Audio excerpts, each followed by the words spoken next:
না আসে এখন পর্যন্ত বাড়িতে বসে আছেন, আপনাদের প্রতি আমি প্রথমেই বিনীত অনুরোধ রাখছি, আপনারা যে যেখানেই থাকুন না কেন আপনার দাবি আদায়ের জন্য আপনি রাজপথে আসবেন। এটা দাওয়াত দিয়ে আনার বিষয় নয়, মত পার্থক্য থাকতে পারে, সকল কিছুর ঊর্ধ্বে এসে উঠে আপনারা সবাই সন্ধ্যার ভিতরে এসে এই কাফেলার সাথে যুক্ত হবেন। প্রিয় সাথী বন্ধুরা আমার, আমরা দীর্ঘদিন ধরে এই আন্দোলন চালিয়ে যাচ্ছি, আমরা দীর্ঘদিন ধরে রাজপথে আছি। আপনারা জানেন শেখ হাসিনার পতনের পরে বিভিন্ন সংগঠন, রাজনৈতিক সংগঠন, পেশাজীবী সংগঠন বিভিন্ন প্রকার আন্দোলন করে তাদের দাবি দাবা তারা আদায় করে নিয়েছে। কিন্তু অত্যন্ত দুঃখের বিষয়, আমরা অবহেলিত মিডিয়া, আমরা চূড়ান্ত অত্যন্ত প্রহরী যারা এদেশের মানুষের হাজারো কোটি মানুষের রাষ্ট্রের পাহারা দিয়েছে, আজকে আমাদের দাবির পক্ষে সরকার থেকে ইতিবাচক কোন সিদ্ধান্ত পাই নাই। সম্মানিত শুধু আপনারা জানেন আমরা স্বরাষ্ট্র উপদেষ্টার কাছে সর্বশেষ গিয়েছিলাম দাবি আদায়ের লক্ষ্যে। স্বরাষ্ট্র উপদেষ্টার সাথে আমাদের যে বৈঠক হয়েছিল, খুবই একটা প্রাণবন্ত বৈঠক হয়েছিল। স্বরাষ্ট্র উপদেষ্টা মহোদয় আমাদের ডিজি ছিলেন। আমি বলেছিলাম, স্যার আমাদেরকে 9 সালের 25শে ফেব্রুয়ারির ঘটনায় আমাদেরকে বিডিআর আইনে বিচার করা হয় নাই, আমাদেরকে বিজিবি আইনে বিচার করা হয়েছে।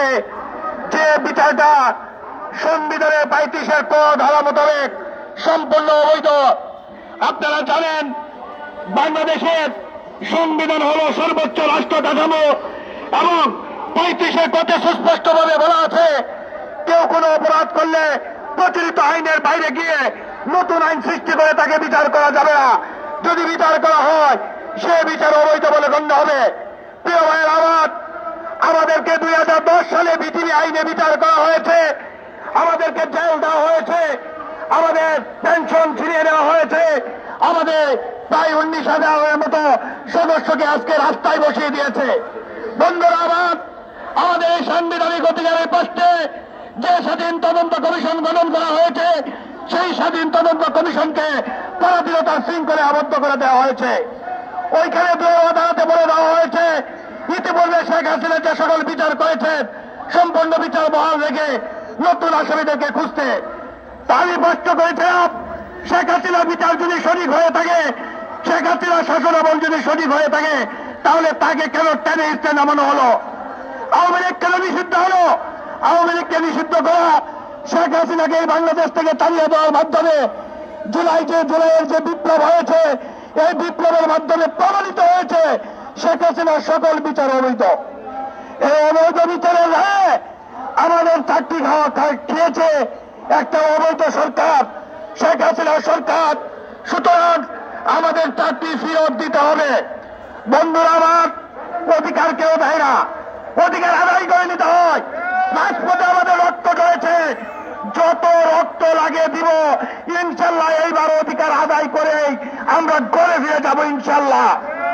আপনারা যারা যে যেখানে আছেন সবাইকে আমি বিনীতভাবে অনুরোধ করছি, এই কাফেলাতে যুক্ত হন, আপনার অধিকারের কথা বলুন, রাজপথে সরব থাকুন।